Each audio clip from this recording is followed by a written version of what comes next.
খেতে বসে পড়লাম। তোমাদের বলেছিলাম ইলিশ মাছ এনেছে, এই দেখো ইলিশ মাছের লেজাটাকে ভর্তা করেছি, দেখেছো? কাঁচা পেঁয়াজ টিয়াজ দিয়ে শুকনো লঙ্কা ভেজে এটাকে মেখেছি বাংলাদেশি স্টাইলে। বাংলাদেশি স্টাইলে। আর এই যে ইলিশ মাছটা ভাপা করেছি।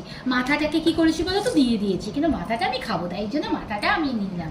আমার ইলিশ মাছের মাথা খেতে খুব ভালো লাগে, আগেই নিয়ে নিয়েছি। আর এই যে মাছের ঝালটা, দেখেছো? রবিবারে দুপুরটা জমে যাবে। আর একটু সাইডে ভাত রেখেছি, আজকে তো একটু লাগবেই। তো চলো খাওয়া শুরু করি।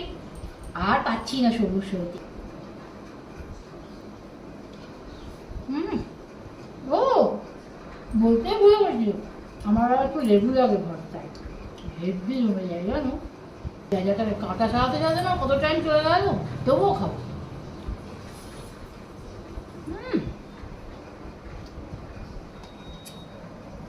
দারুণ লাগছে, দারুণ লাগছে।